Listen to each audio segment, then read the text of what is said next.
Hello, Algebra 2 students. I'm looking at Mr. Fry's PowerPoint for the review for midterms. And take a look at number 3, slide number 3.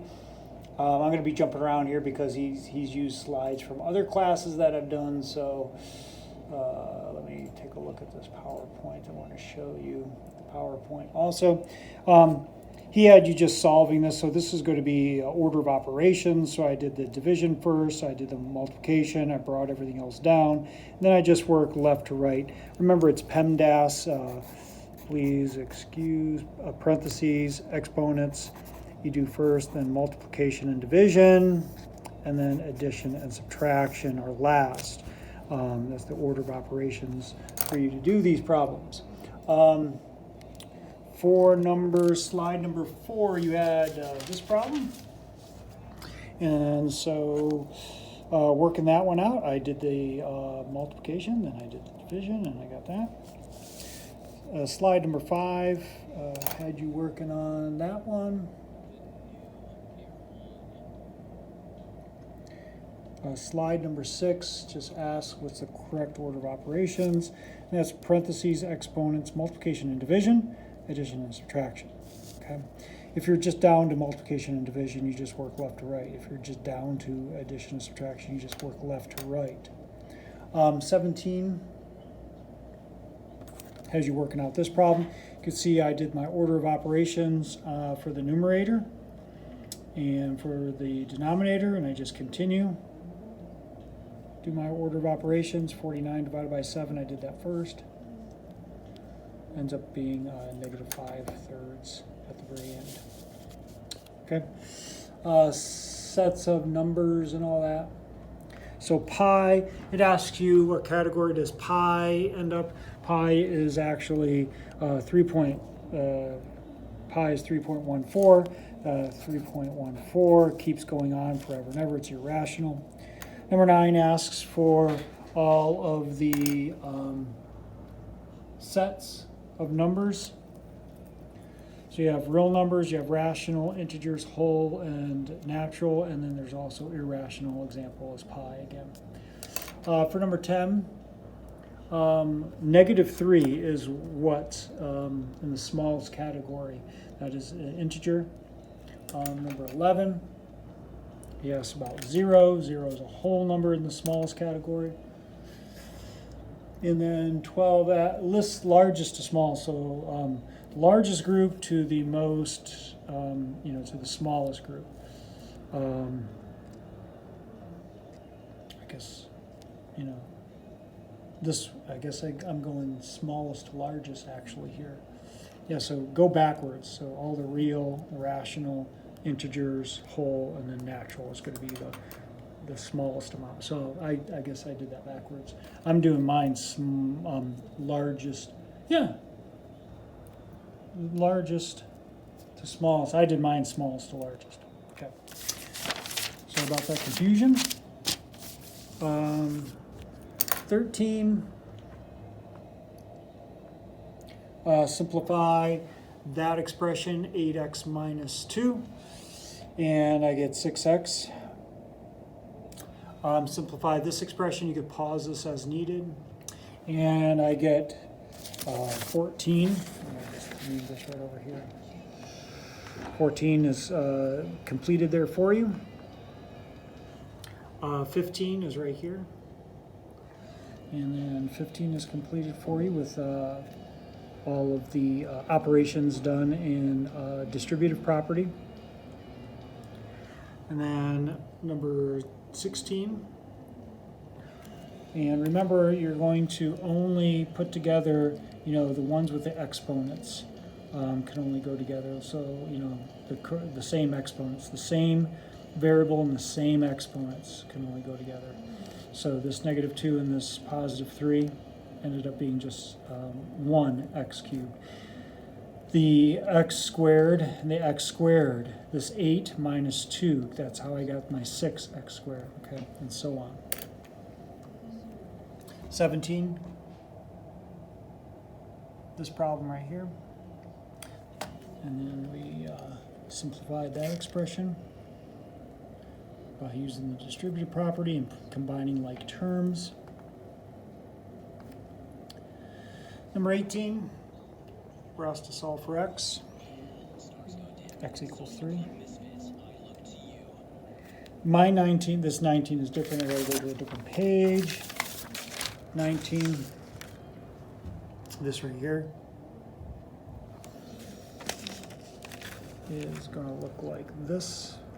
I distribute that negative inside, solve, and there's no solution because when I subtract 6b from both sides, you know, trying to isolate it, so I subtract it from one side, well, I subtract it from the other, I end up with negative 3 equals 5, and that's not true.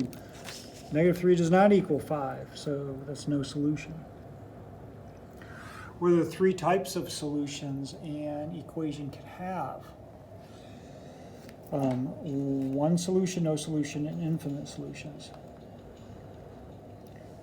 21, this problem right here, I have completed right here for you.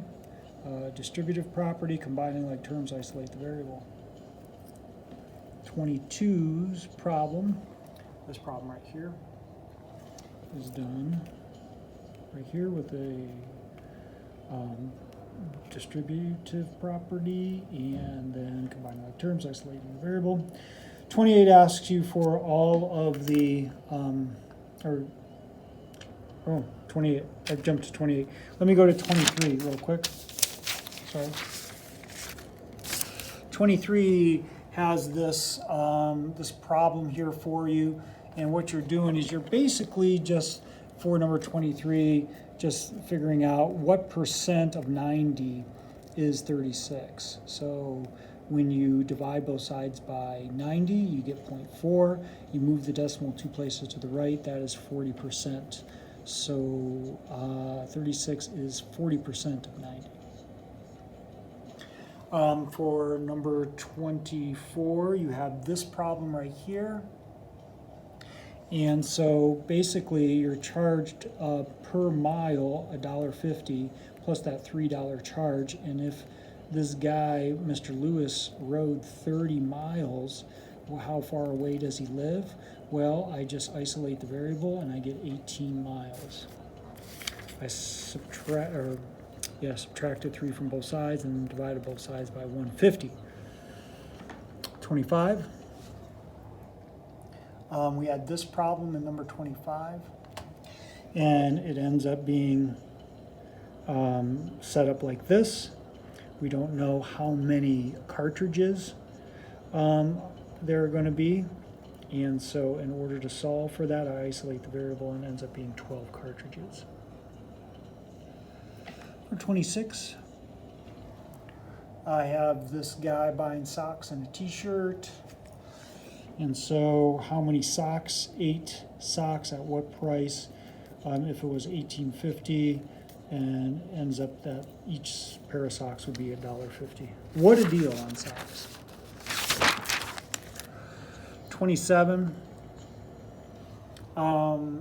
It's about water weights. And so pretty much you're just finding 60% of 180, and that is 108 pounds. 28 is different. Okay, so 28, the 4 different inequalities and their symbols. You have greater than, you have less than, you have greater than or equal to, and less than or equal to. 29. You have this problem, this inequality. All you have to do is solve it, and x is greater than or equal to 6. I subtracted 3 from both sides and then divided by 2. Number 30, we're going to solve and graph that inequality. And here I am solving it step by step, isolating the variable, distributive property at the beginning. And then my graph would just be, it could equal 11.8 or anything less than. 31 and 32 I have set here for you. These problems I have set up. You can see how I isolate the variable. This one, remember when you're doing this, you have to isolate the variable. Whatever you do to the middle, you have to do to both of these sides too. So all three sections, you have to do the same thing to. So you see here, I subtracted 9.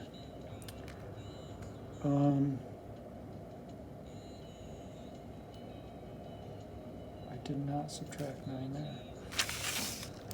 So this is going to change. Good thing I was talking about that one.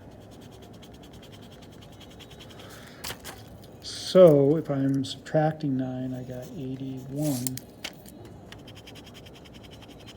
So this would be negative 9.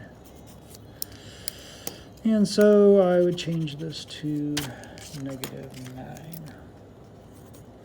9. My signs flipped because I had to divide by a negative 9.